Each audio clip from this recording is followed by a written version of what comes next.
Shalom Bapak Ibu yang terkasih di dalam Tuhan. Puji nama Tuhan, pada kesempatan hari ini kita masih diberikan kekuatan, kita masih diberikan kesehatan oleh Tuhan. Dan kembali lagi kita mengingat peristiwa pengorbanan Tuhan Yesus di atas kayu salib. Dia rela mati, disalibkan untuk menebus dosa-dosa kita. Marilah kita hendak selalu bersyukur atas kasih Tuhan terhadap setiap kita. Karena hanya Dia penolong kita. Dia yang setia menyelamatkan kita. Haleluya. Mari kita berdoa terlebih dahulu. Tuhan, terima kasih Tuhan. Kami mengucap syukur Tuhan, jika pada hari ini Tuhan, Engkau masih memberikan kami kekuatan Tuhan. Penyertaan-Mu nyata Tuhan atas setiap kami Tuhan. Walaupun di keadaan yang sukar ini Tuhan, Kau tetap melawat setiap kami Tuhan. Kiranya kami mau mengucap syukur Tuhan untuk pengorbanan-Mu Tuhan. Kami ucap syukur atas kasih setia-Mu Tuhan terhadap setiap kami. Curahkan urapan-Mu Tuhan di tempat kami berada Tuhan. Roh Kudus memimpin setiap ibadah kami pada hari ini. Haleluya. Terima kasih Tuhan. Engkau Tuhan penolong dalam kehidupan kami. Engkau penyelamat kami yang setia Tuhan.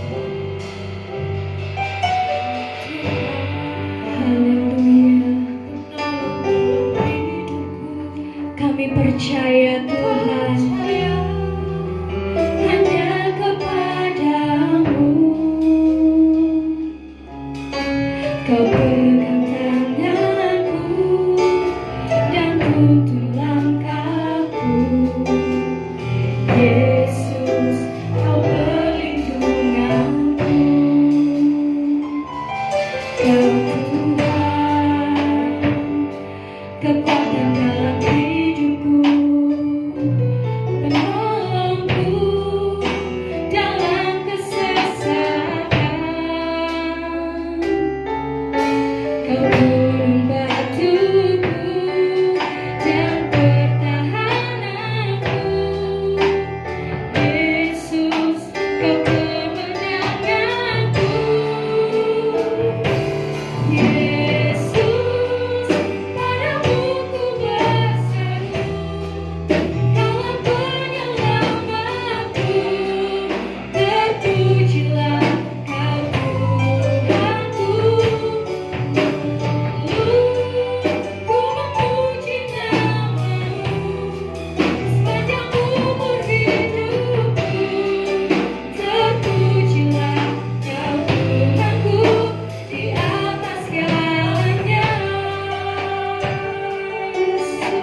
Kau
firman-Mu tidak akan sia-sia Tuhan. Kami mau tetap Tuhan menyenangkan hati-Mu Tuhan. Kami mau tetap berjuang Tuhan agar nama-Mu terus dimuliakan Tuhan.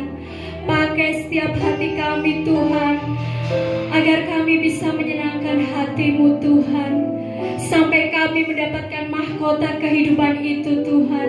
Terima kasih Tuhan, kami siap Tuhan memuji dan membesarkan nama-Mu dengan lebih sukacita lagi Tuhan, di dalam nama Tuhan Yesus. Haleluya, amin. Puji nama Tuhan. Ada sukacita saudara, amin. Puji Tuhan, Yesus telah mati bagi kita untuk menebus dosa-dosa kita semua, amin.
Tiba saatnya kita berkumpul bersatu, amin saudara.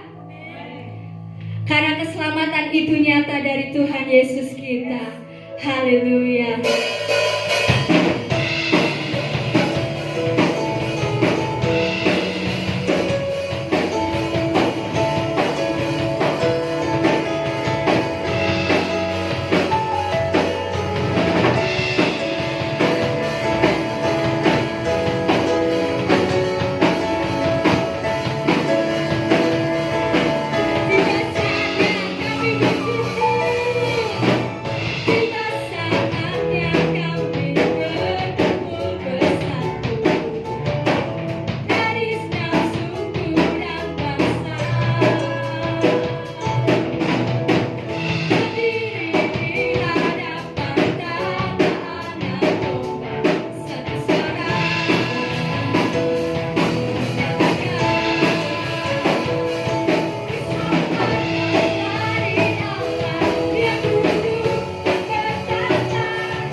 Terima kasih Tuhan.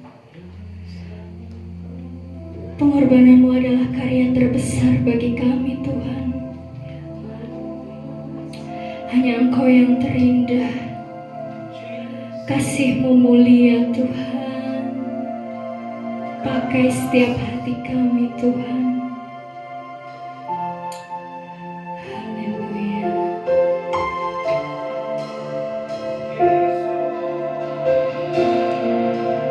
Yang terindah telah Engkau berikan kepada kami.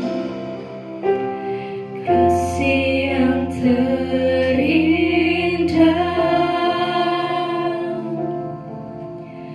hati yang mulia,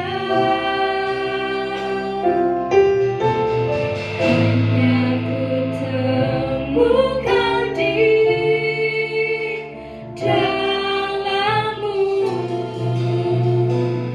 Yesusku, pujian dari hatiku, selalu di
Engkau harta yang paling berharga bagi kami Tuhan. Karena Engkau rela menyerahkan nyawa-Mu Tuhan bagi setiap kami Tuhan. Biar kehidupan kami bisa berkenan di hadapan Bapa Tuhan. Kami mengucap syukur Tuhan. Kami mau taat Tuhan kepadamu Tuhan. Taat karena keselamatan-Mu nyata bagi setiap kami. Terima kasih Tuhan. Tiba saatnya Tuhan, kami mau mendengarkan sabda firman-Mu Tuhan. Kiranya melalui hamba-Mu ini Tuhan, ada urapan baru Tuhan untuk kami Tuhan. Dan firman-Mu ini Tuhan berbicara pada setiap hati kami Tuhan. Engkau tilik satu persatu Tuhan hati kami, agar firman-Mu ini menjadi rema bagi kehidupan kami. Agar firman-Mu ini Tuhan kami lakukan untuk setiap kehidupan kami. Tuhan, berkati hamba-Mu yang akan menyampaikan firman-Mu ini Tuhan. Berikan hikmat, pengurapan akal budi Tuhan, agar bisa menyampaikan firman-Mu ini sesuai dengan kehendak-Mu Bapa. Di dalam nama Tuhan Yesus kami menyerahkan ini semua Tuhan. Haleluya. Amin. Selamat pagi Bapak Ibu Saudara dikasihi Tuhan Yesus. Shalom. Shalom. Puji nama Tuhan, kita pada pagi hari ini kembali bisa menyelenggarakan ibadah ya. Walaupun secara online ya. Bapak Ibu beribadah di rumah masing-masing, tetapi kita percaya bahwa dimanapun kita berada, Tuhan selalu hadir bersama kita. Amin. Amin. Puji nama Tuhan. Siapa yang bersuka cita pada pagi hari, lambaikan tangan bersama saya. Haleluya ya. Puji nama Tuhan. Bapak Ibu sudah dikasih Tuhan, pagi hari ini yang mengikuti ibadah kita tidak hanya jemaat Elim Tabernakel Kemenangan Iman Surabaya, tetapi juga ada saudara-saudara seiman kita yang ikut bergabung bersama kita. Saya ucapkan selamat beribadah bersama kami jemaat Elim Tabernakel Kemenangan Iman. Saya percaya ibu bapak saudara yang beribadah bersama-sama pagi hari ini mendapatkan berkat daripada Tuhan. Amin. Bapak Ibu, hari ini adalah tepat peringatan Jumat Agung ya. Kalau dalam bahasa Inggris Good Friday ya, Jumat yang baik ya. Dan kita tahu bahwa peristiwa Jumat Agung ini tidak akan pernah kita lupakan dalam kehidupan kita sebagai orang percaya. Amin. Karena inilah yang menjadi kunci kemenangan hidup orang percaya. Karena lewat kematian Kristus di kayu salib ya, musuh terbesar manusia yaitu kuasa dosa dan maut dikalahkan. Oleh karena itu berbahagialah saudara dan saya yang pagi hari ini bersama-sama tetap bisa beribadah untuk merayakan Jumat Agung. Bukan sekedar sebuah seremonial, tetapi ada makna yang harus kita dapatkan pada pagi hari ini. Secara khusus tema kita pada pagi hari ini adalah berjudul ketaatan yang menyelamatkan. Bapak Ibu ya, ketaatan yang menyelamatkan. Karena peristiwa penyaliban Yesus jika tidak disertai dengan ketaatan penuh dari pribadi Yesus Juru Selamat kita, maka Paskah itu tidak akan terjadi Bapak Ibu. Artinya apa? Jika Yesus tidak mati di kayu salib, maka sia-sialah kepercayaan kita kepada Dia. Karena tidak mungkin ada kebangkitan tanpa didahului dengan kematian. Yesus harus mati dulu, baru kemudian pada hari yang ketiga Dia akan bangkit ya, membuktikan bahwa kuasa dosa dan maut sudah dikalahkan. Kehidupan kita di dunia ini, ibu bapak yang terkasih dalam Tuhan, adalah sebuah pertarungan yang harus kita menangkan. Ya, hidup kita di dunia adalah sebuah perjuangan, satu pertandingan iman. Saya pakai istilah pertarungan. Kenapa kok pertarungan? Karena dalam sebuah pertarungan itu harus ada dua belah pihak yang berhadapan secara langsung. Dan kedua belah pihak itu harus berjuang, berebut atau memperjuangkan sebuah kemenangan. Ada pihak yang kalah, ada pihak yang menang. Jadi hidup itu bukan hanya sekedar panggung sandiwara seperti lagu, ya. Hidup ini adalah panggung sandiwara. Tetapi dalam iman Kristen, Alkitab mengajarkan bahwa kehidupan kita sebagai orang percaya itu adalah satu pertarungan yang harus kita menangkan. Bahkan sejak saudara dan saya percaya kepada Yesus, tidak serta-merta saudara setelah menerima keselamatan itu, saudara lalu tidak melakukan apa-apa buat Tuhan. Kita harus terus berjuang sampai pada garis akhir pertandingan iman kita. Amin. Sejak awal di kitab Kejadian pasal 3 ayat 15, kapan pertarungan itu dimulai? Yaitu ketika Allah, ya, di firman-Nya dikatakan, aku akan mengadakan permusuhan antara engkau dan perempuan ini, antara keturunanmu dan keturunannya. Keturunannya akan meremukkan kepalamu dan engkau akan meremukkan tumitnya. Permusuhan antara keturunan perempuan, keturunan manusia itu, dengan siapa? Iblis. Dalam hal ini diwakili oleh siapa? Ular. Ketika manusia jatuh dalam dosa, di kitab Kejadian pasal 3:15, Allah membuat permusuhan, ya, artinya Allah mengatakan genderang perang itu dibunyikan, bahwa keturunan perempuan ini akan meremukkan kepalamu, hai ular. Ya, saudara dikasih Tuhan, dari sini kita melihat bahwa hidup itu adalah sebuah pertarungan. Bahkan ketika Tuhan Yesus ada di dunia ini, Yesus sebagai manusia, dalam keadaannya sebagai manusia, Yesus pun mengalami yang namanya pencobaan.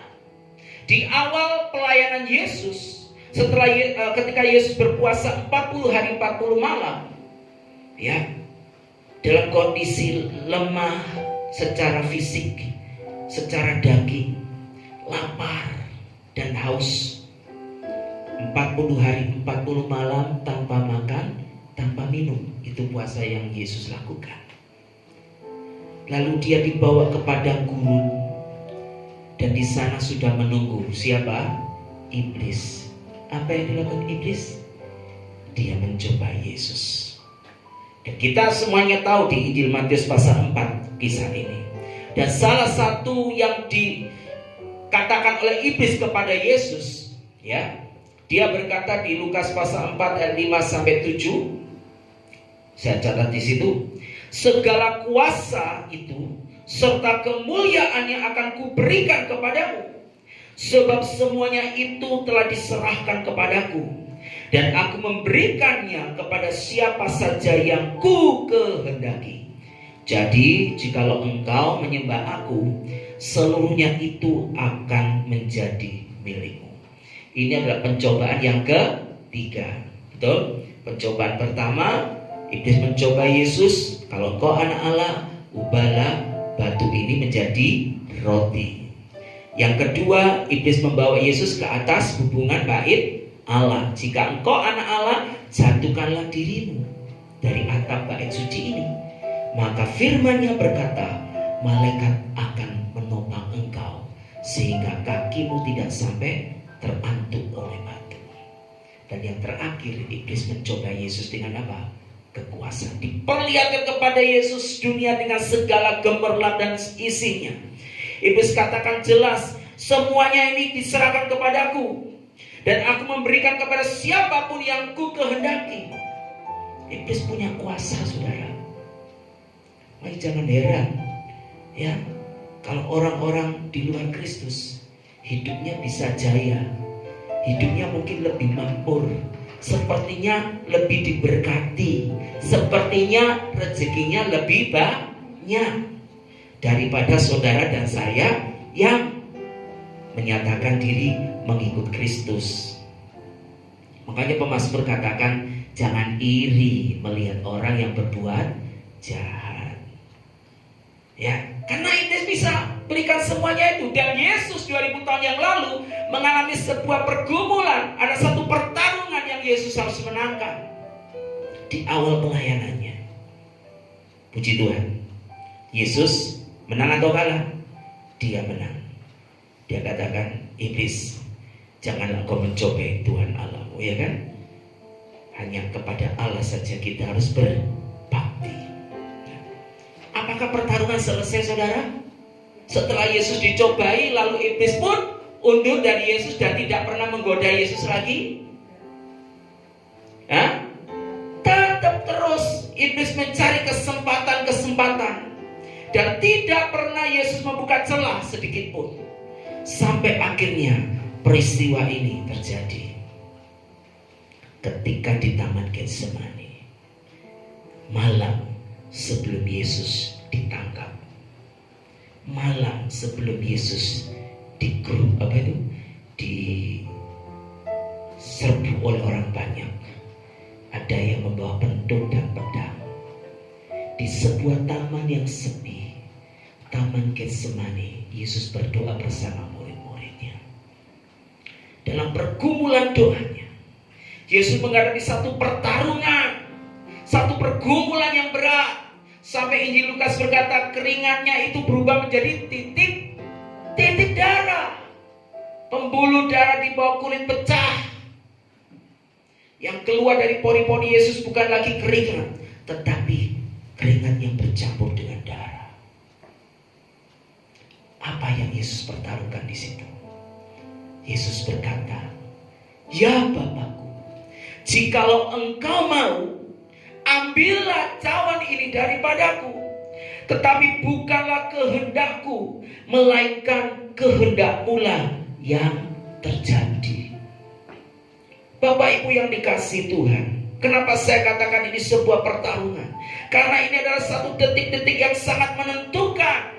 Malam hari itu sangat menentukan apakah Yesus akan maju ke Kalvari, ke Golgota, ataukah perjuangan Yesus berhenti sampai di situ. Andai malam itu Yesus memutuskan, "Bapa, aku tidak mampu melewati salib itu. Aku tidak bisa meminta cawan penderitaan ini." Apa yang terjadi dengan kita, saudara? Tidak ada keselamatan di dalam Yesus. Amin. Tidak ada keselamatan dalam Yesus. Kalau malam itu Yesus katakan, "Bapa, aku tidak mampu meminum cawan ini. Aku tidak bisa, Bapa." Tapi saudara yang dikasihi Tuhan, puji nama Tuhan, Yesus sekali lagi dia menang dalam pertarungan itu. Yesus tidak bertemu dengan iblis seperti dalam pencobaan yang sebelumnya. Dia bertarung dengan siapa? Antara melakukan kehendak Bapa dengan mengikuti kehendaknya sendiri. Saudara, ini penting, saudara. Dalam perayaan Jumat Agung memperingati tentang kematian Yesus di kayu salib, jangan kita cuma merayakan Yesus disalib, oh darahnya tercurah, mati di Kalvari, di Golgota, aku ditebus, diselamatkan, puji Tuhan, haleluya. 3 hari kemudian bersorak-sorai merayakan Paskah. Kita menang, kita umat menang, amin, amin. Tapi tidak mau mengalami sebuah perjuangan, tidak mau mengalami sebuah pertarungan. Sejak saudara percaya Yesus, kehidupanmu tidak aman-aman saja, betul? Ketika engkau memutuskan untuk mengikut Tuhan dengan setia, masalahmu tidak tambah sedikit, betul? Ujian imanmu tidak tambah ringan, betul? Tambah berat. Ini loh saudara yang perlu saya sampaikan pagi hari ini. Bahwa Yesus 2000 tahun yang lalu dia juga mengalami ada banyak hambatan di dalam melaksanakan kehendak Bapa, misi penyelamatan manusia dari dosa. Yesus mengalami banyak hambatan. Saya catat di sana. Nanti di rumah baca sendiri. dicobai iblis. Petrus pernah mencegah Yesus untuk disalib, betul? Ya. Lalu Yesus katakan, "Enyalah engkau iblis," ya kan? Ingat itu? Oh, loro hati saja nih Petrus itu ya, dikatakan iblis. Yesus tidak membenci Petrus, tetapi pikiran Petrus sedang dicemari oleh pikiran dunia ini. Ada upaya-upaya orang Yahudi untuk menjadikan Yesus raja. Makanya dia disambut di Yerusalem, "Hosana bagi anak Daud." Karena orang Yahudi menyambut Yesus sebagai raja atas orang Yahudi secara politik. Harapannya Yesus bisa membebaskan mereka dari kekuasaan Kaisar Roma, Kekaisaran Roma. Di atas kayu salib pun dia juga mengalami sebuah tantangan, betul? Ya, prajurit Romawi, "Kalau kau anak Allah, panggil malaikat-malaikat itu kan untuk menyelamatkan engkau." Bahkan terakhir dia ditantang juga, "Kalau kau anak Allah, turun dari kayu salib ini." Matius pasal 27. Tapi Yesus tidak melakukan. Yesus memilih bertahan di kayu salib. Dari pukul 12 siang dia disalib sampai jam 3 sore. 3 jam di atas kayu salib. Yesus menahan sakit. Yesus mengerang. Yesus haus. Hatinya sedih. Karena di tengah-tengah penderitaan tidak ada satupun muridnya, satupun pengikutnya yang mendampingi dia. Dia ditinggalkan sendiri. Saudara bisa bayangkan betapa Yesus mengalami satu penderitaan yang luar biasa. Yesus mau menyelesaikan tugasnya sampai selesai. Dia mau membuktikan bahwa ketaatannya kepada kehendak Bapa itu sempurna. Dan saya mau ingatkan kepada saudara, apa yang menjadi rahasia? Apa yang menjadi rahasia Tuhan Yesus bisa bertahan di atas kayu salib itu? Apa yang bisa membuat Yesus bertahan ketika dia harus disiksa, ketika harus dia dipermalukan, ketika dia harus dimahkotai duri, ketika gagang tombak itu menghantam mukanya? Apa yang membuat Yesus bisa bertahan, saudara? Ingat loh ya, Yesus manusia 100%, betul ya? Dia bukan manusia setengah dewa.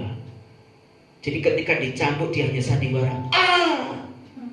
Itu bukan sandiwara itu. Banyak orang di luar sana mengatakan itu sandiwara. Yesus betul-betul merasakan kesakitan. Ya. Apa yang menjadi rahasia? Dia bisa menang. Dia bisa menyelesaikan tugasnya sampai selesai. Itu karena dia memiliki ketaatan yang sempurna. Filipi 2 ayat 8. Mari kita baca. Dan dalam keadaan sebagai manusia, perhatikan ya, sebagai manusia, ia telah merendahkan dirinya dan taat sampai mati, bahkan sampai mati di kayu salib. Alkitab jelas mengatakan keadaan Yesus sebagai manusia, dia merendahkan diri, taat. Nah ini satu kata, taat. Ketaatan kepada kehendak Bapa itulah yang membuat Yesus, memberikan kekuatan kepada Yesus untuk dia bisa bertahan melewati kesengsaraan penderitaan yang begitu hebat. Ibrani, penulis kitab Ibrani lebih jelas lagi. Ibrani pasal 5 ayat 8 sampai 9. Dan sekalipun ia adalah anak, ia telah belajar menjadi taat dari apa yang telah dideritanya. Jadi Yesus mengalami proses. Ketaatan itu sebuah proses pembelajaran seumur hidup. Tidak bisa saudara berdoa, Tuhan berikan aku ketaatan, lalu ada Roh Kudus, lalu saudara jadi taat. Nah, itu proses saudara. Amin. proses. Dan sesudah ia mencapai kesempurnaannya di mana? Ketika dia di atas kayu salib. Ini loh ketaatan yang sempurna. Ia menjadi pokok keselamatan yang abadi bagi semua orang yang taat kepadanya. Jadi Yesus menjadi pokok keselamatan setelah Yesus membuktikan ketaatannya kepada kehendak Bapa sampai di atas kayu salib, sampai dia mati di kayu salib. Alkitab mengatakan ia menjadi pokok keselamatan.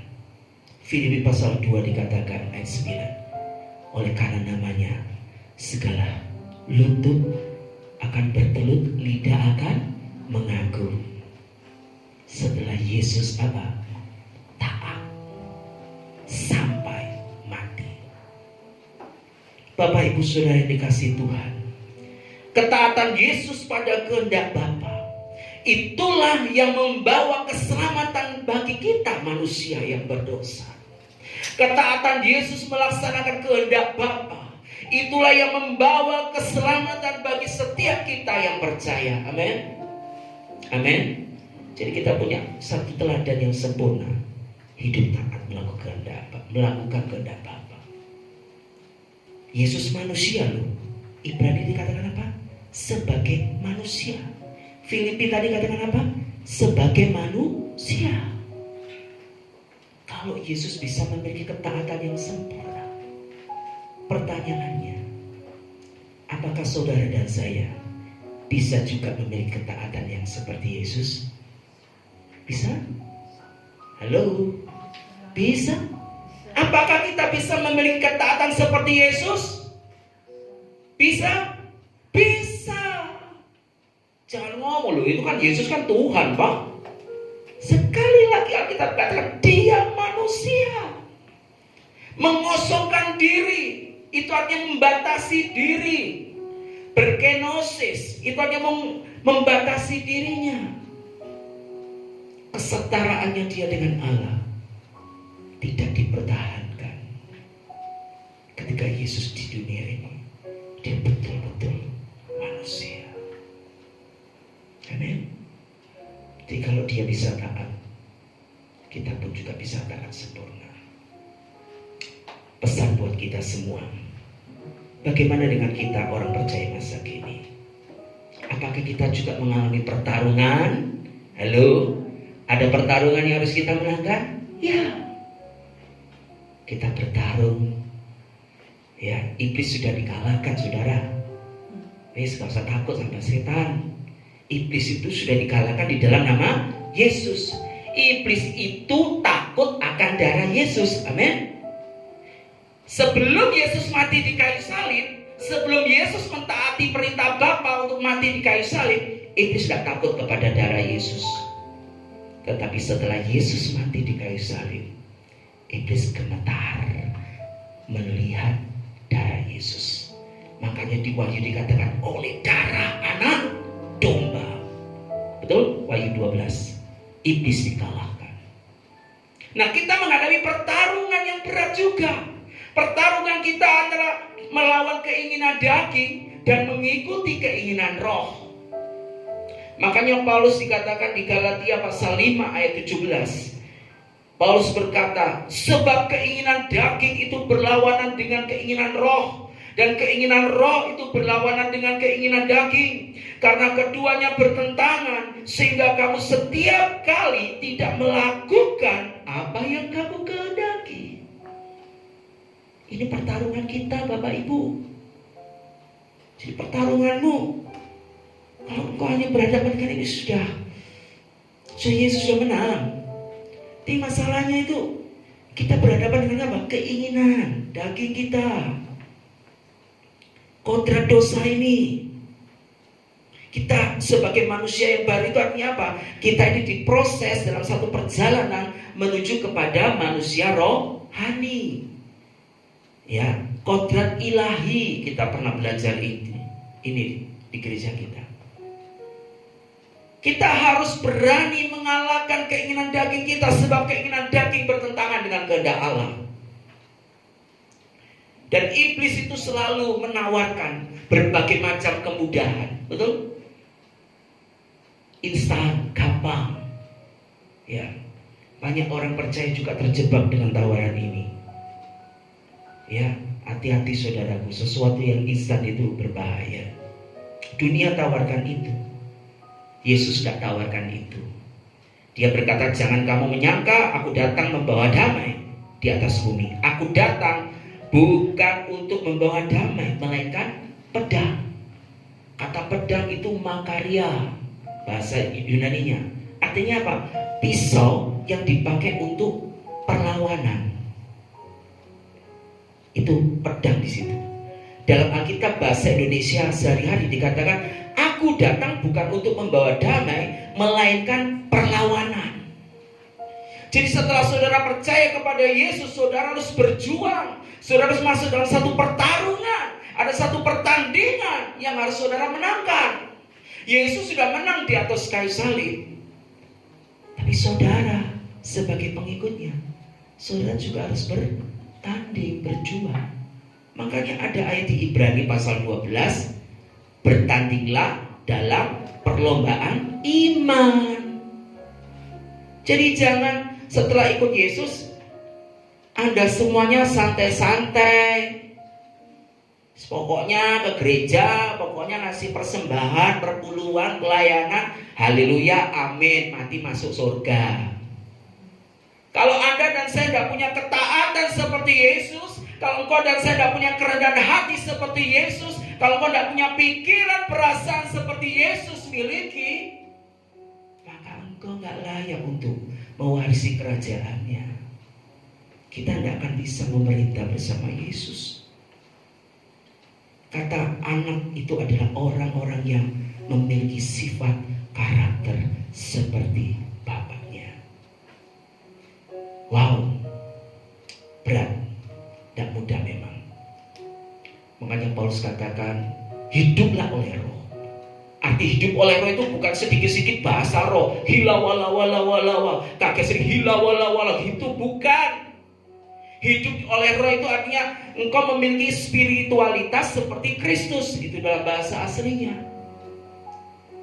Neuma di situ artinya adalah kita memiliki kerohanian seperti Yesus. Semangat Kristus itu ada pada kita. Apa semangat Kristus itu? Melakukan kehendak Bapa. Amin. Menyenangkan hati Bapa.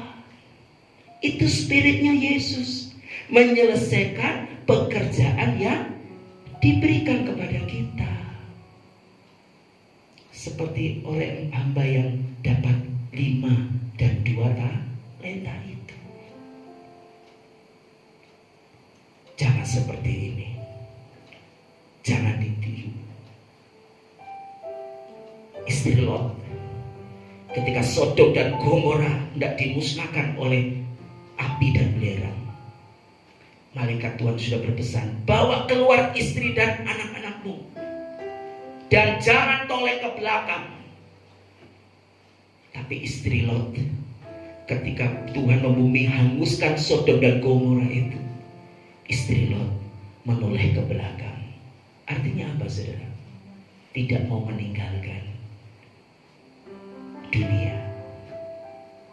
Lalu, bukankah Yesus berkata, siapa yang mau mengikut aku, dia harus meninggalkan keinginannya, dunia ini dengan segala keinginannya. Siapa yang mau mengikut aku, dia harus kehilangan. Kehilangan apa? Cintanya kepada dunia. Saudara, untuk bisa memenangkan pertarungan di dunia ini, saudara dan saya harus punya ketaatan seperti yang Yesus miliki. Ketaatan yang sempurna. Dan ini bukan instan, proses. Mulai dari hal yang kecil, mulai dari hal yang sederhana, kita melatih diri kita, kita melatih roh kita untuk taat kepada suara Tuhan. Peka. Minggu lalu kita dengar khotbah, peka. Petrus itu tidak peka akan teguran Yesus. Artinya apa? Menyangkal Yesus berapa? Sebelum ayam berkokok 3 kali. Gak peka dia. Padahal Yesus sudah negur dia. Satu ayat terakhir bagi kita. Ketaatan yang menyelamatkan itu adalah ketaatan yang membawa kita kepada kekekalan. Amin. Karena Yesus taat sampai di kayu salib. Saudara dan saya yang percaya kepada Dia, Yesus sebagai Tuhan dan Juru Selamatmu, engkau mendapatkan janji kehidupan kekal. Betul? Tapi masalahnya ini loh. Dunia ini sedang lenyap dengan keinginannya. Tetapi orang yang melakukan kehendak Allah, artinya apa? Orang yang taat melakukan kehendak Bapa, itu akan tetap hidup selama-lamanya. Ini aturannya, saudara. The rule of the game. Kalau engkau ingin menang dalam pertarungan di dunia ini sampai kepada kekekalan, rule-nya adalah lakukan kehendak Bapa di surga. Ingat Yesus, Dia mati di kayu salib. Itu bukan untuk demonstrasi, bukan untuk show up, bukan untuk pamer. Ini bukan sebuah sandiwara kematian Yesus di kayu salib. Tapi Dia mau menjadi satu teladan bagi saudara dan saya. Ketaatan Yesus kepada kehendak Bapa, itulah yang membawa keselamatan bagi umat manusia, yaitu saudara dan saya. Amin. Mari kita terus berjuang, bertarunglah, dan rebut kemenangan bersama Tuhan Yesus. Musuh yang terberat yang kita hadapi siapa, saudara? Kedagingan kita. Ayo, bagaimana caranya mengikis kedagingan? Ya, jangan lupa miliki sebuah hubungan yang intens dengan Tuhan, bergaul dengan Tuhan, peka akan perintah Tuhan, taat kepada Dia. Tuhan Yesus memberkati. Bapak Ibu sudah dikasih Tuhan, kita akan masuk dalam perjamuan kudus. Di dalam perayaan peringatan Jumat Agung selalu disertai dengan perjamuan kudus, di mana kita akan makan roti dan minum anggur berjamuan. Dan pagi hari ini saya percaya saudara di rumah masing-masing sudah mendapatkan roti dan anggur dari gereja, ya, karena gereja sudah membagikan, mendistribusikan, ya, kepada saudara, dan saudara juga sudah merespon satu keluarga butuh berapa. Dan unik sekali saudaraku, ya, ada teman-teman saya di kantor juga, Pak, aku minta anggurnya Pak, karena gereja tidak menyediakan. Ya, saya bagikan anggur saudaraku, ya, beberapa teman, ya. Silakan saudara siapkan roti dan anggur.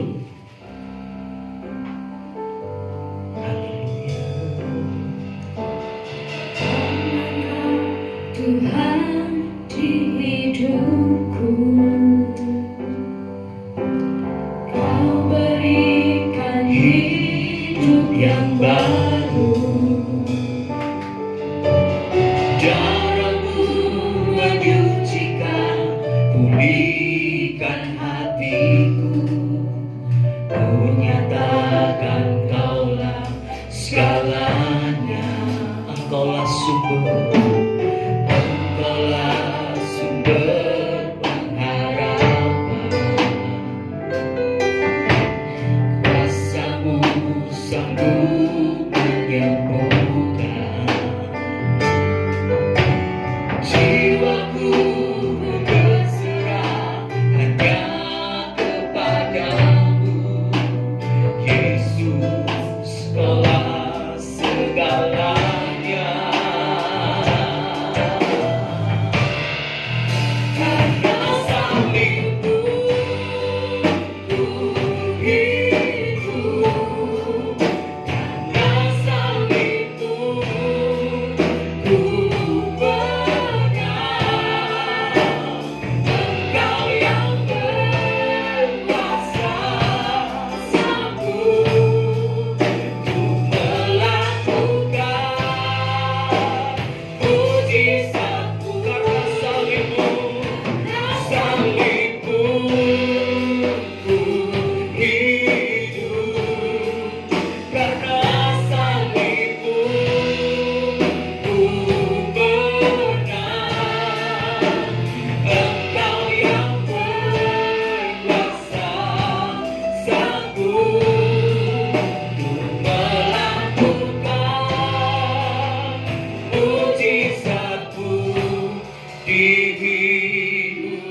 Ibu yang dikasihi Tuhan, pagi hari ini sebentar kita akan menikmati perjamuan kudus.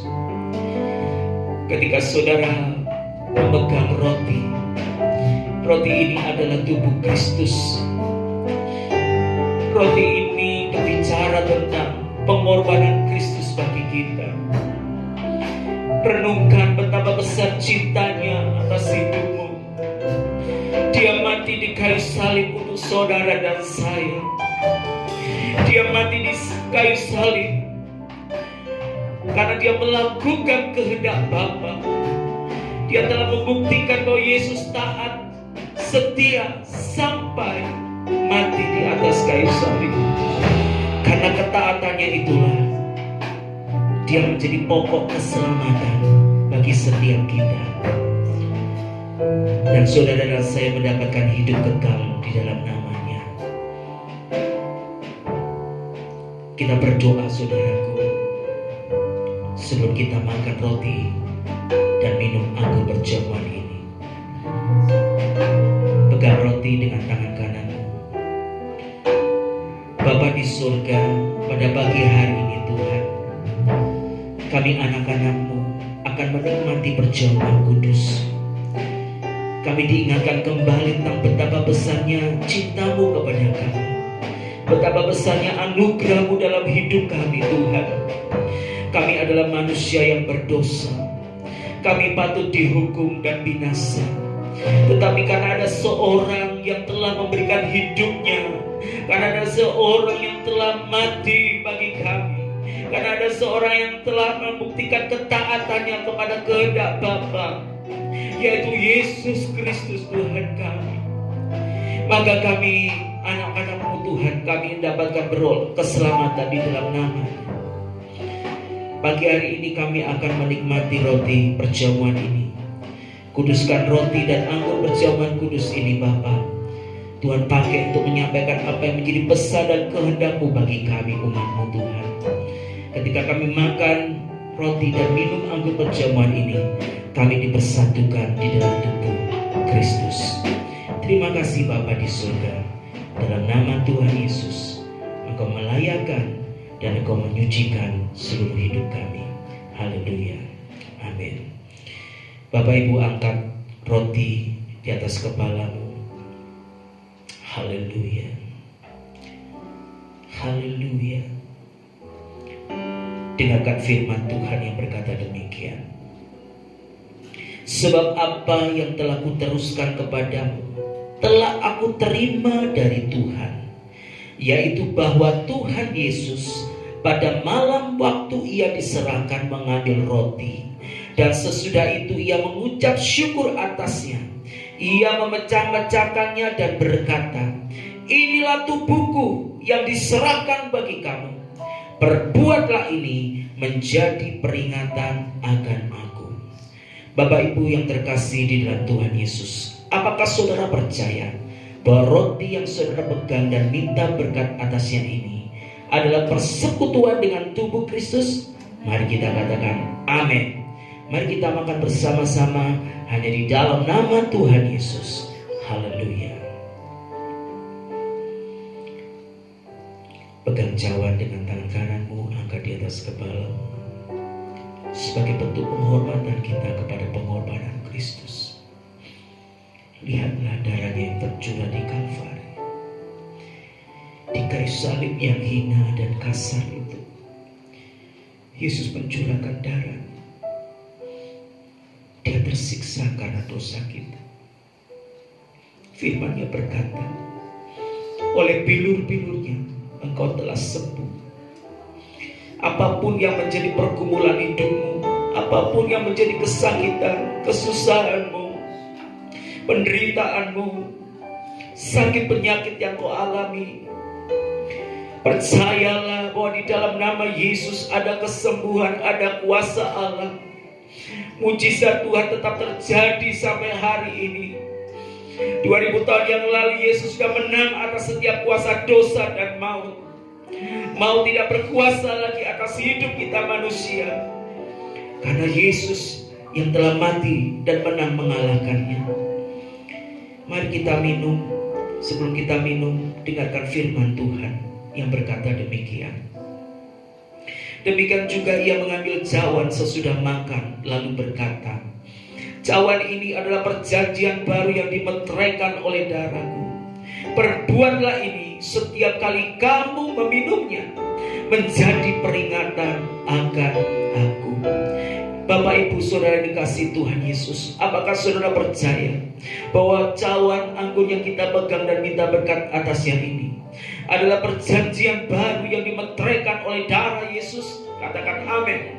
Mari kita minum dengan pengucapan syukur di dalam nama Tuhan Yesus.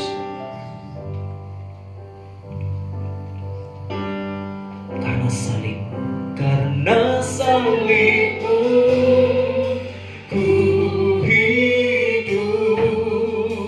Karena salibmu, ku menang. Engkau yang berkuasa, sanggup untuk melakukan mujizatmu. Karena salibmu, katakan salibmu, ku hidup. Karena salibmu, kami menang Tuhan, kami menang bersamamu.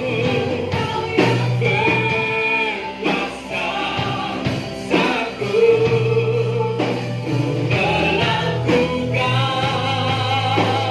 mujizatmu di hidupku. Engkau yang berkuasa Tuhan,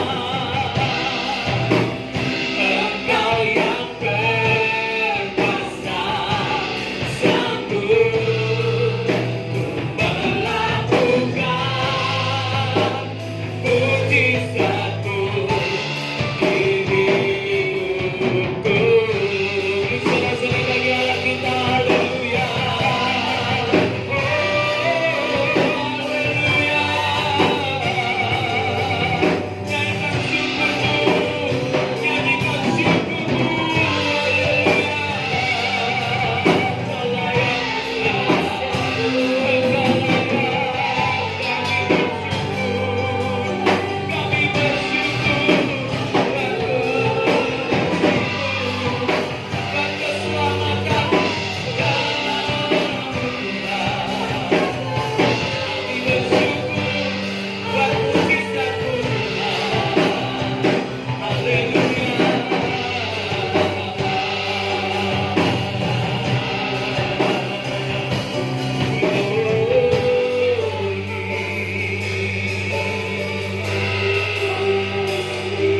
Terima kasih Bapa di surga.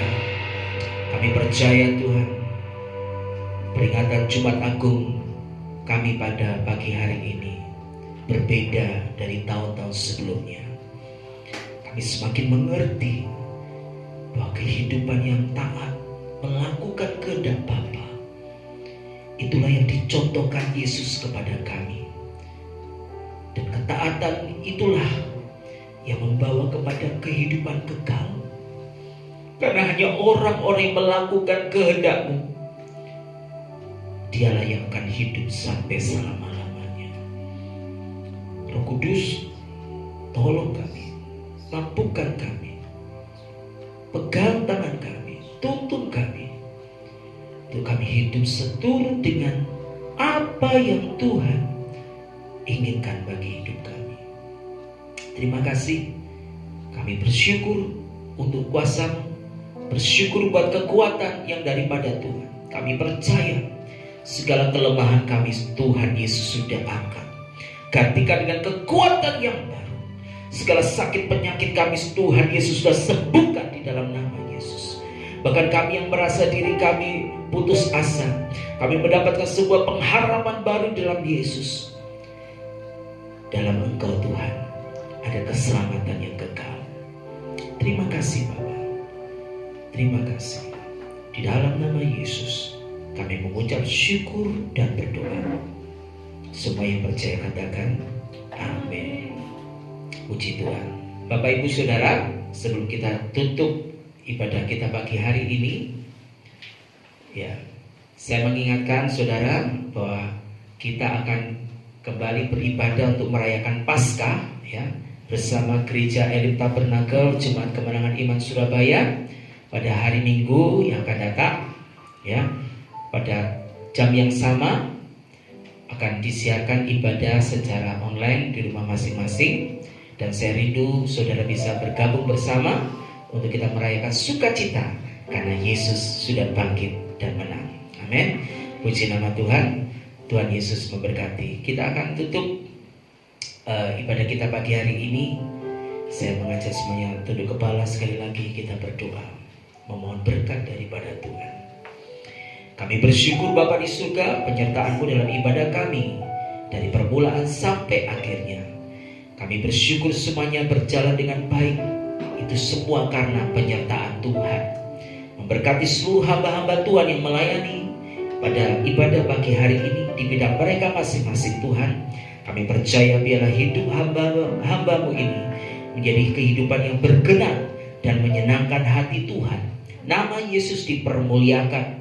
Demikian juga buat jemaat Tuhan, saudara-saudara seiman kami yang sudah beribadah bersama kami di rumah mereka masing-masing. Tuhan lawat mereka dalam segala pergumulan mereka, dalam segala persoalan kehidupan yang mereka hadapi. Kami percaya Tuhan tidak akan pernah meninggalkan. Kalau Yesus sudah menanggung segala penderitaan kami di kayu salib, demikian juga Tuhan kami akan menang.